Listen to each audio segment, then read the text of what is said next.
Down हो गई देश है तो बिल्कुल। क्या ट्रेन? ब्रेक डाउन हो गई तो बीच में? कोई इलाज नहीं है, रुके रहो। उनके पास ना 2 या 3 ट्रेन है वो अलग ही।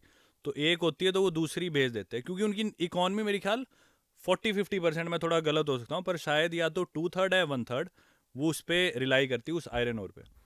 तो पूरा वो देश ट्रेनों पे चल रहा है। उस ट्रेन पे ही चल रहा है वो देश, यूँ मान लो। हाँ, आयरन ओर की माइनिंग और दूसरा थोड़ी बहुत फिशिंग, और कुछ नहीं उनके पास।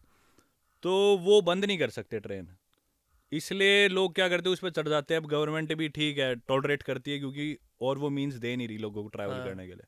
तो सरकार भी कुछ नहीं बोलती, लोग इतने गरीब है बेचारे, कोई और उनके पास जरिया नहीं है। ज़रूर काफ़ी लोगों की जानने भी जाती होगी इसमें, पर क्या कर सकते हैं। तो मैंने सोचा ये एडवेंचर करूँगा, मैं भी उसमें ट्रेन में चढ़ गया। तो हालांकि ट्रेन का आने का टाइम था दोपहर के 1 बजे का टाइम था। मैं नोदीबू जो सेकंड लार्जेस्ट सिटी है उनकी, उसके ट्रेन स्टेशन पहुंच गया 12:15 12:30 1 बजे ट्रेन आनी थी। अब वो रेलवे स्टेशन के नाम पे सिर्फ इतनी सी छत थी, बाहर सारा रेगिस्तान। मैं आगे वहाँ पे बैठा और ट्रेन आई दोपहर के 2 बजे नहीं, 3 बजे नहीं, 6 बजे नहीं, 8 बजे नहीं, रात के 11 बजे। तो 12:30 बजे से 11 बजे तक मैं वहीं बैठा रहा रेगिस्तान में, रात आसपास के? कुछ भी नहीं। रात के 11 बजे ट्रेन आई, फिर वो 11:30 बजे ट्रेन चली, फिर उसके बाद 17-18 घंटे का उस ट्रेन का सफ़र, फिर उसके बाद मैं उतरा जोरेत में।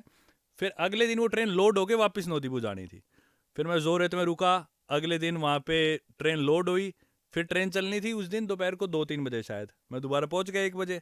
अब लोडेड ट्रेन में आयरन ओर के ऊपर मैं बैठ गया तपती धूप में। खाली ट्रेन में तो फिर भी कुछ लोग आए थे, लोडेड में आयरन ओर होता है कोई नहीं जाता, क्योंकि वो इतना ज़्यादा शरीर में घुसता है आप सांस ही नहीं ले सकते।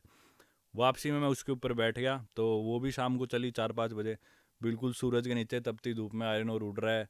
मतलब भाई 1 हफ्ते तक मैं नहाता था ना, तो साबुन पे आयरन और मिट्टी लगी हुई उतरती थी, इतना मतलब बालों में अंदर तक। अभी मेरी आंखों में कई बार ज़्यादा अच्छे से रगड़ू ना तो ऐसे ऐसे काला काला उतरता है। 1 महीना हो गया इस बात को, और इतना आयरन और उसमें भाई लदा हुआ था। तो ये 3 दिन की जर्नी थी पूरी, खाली ट्रेन में फिर लोडेड में, वो करी मैंने। और बाथरूम वगैरह कैसे? बाथरूम भाई जोरेत में जब मैं उतरा तो पोटी तो मैंने वहाँ कर ली। हाँ। सुसु लेकिन आता था, और रात को ठंड हो जाती तो सुसु ज़्यादा आता था हाँ। सर्दियों में। तो दिन में गर्मी होती थी तो नहीं आता था, सारा पसीने में निकल जाता, दिन में नहीं आता था। तो रात को मैं बोतल्स, पानी की बोतलें थी, दिन में उससे पानी पिया, रात को खाली होती उसमें कर लिया, और बोतल स्टोर करके रखता था। क्रेजी भाई, फुल वाइल्ड। बेयर ग्रिल्स तो कुछ नहीं है इसके आगे।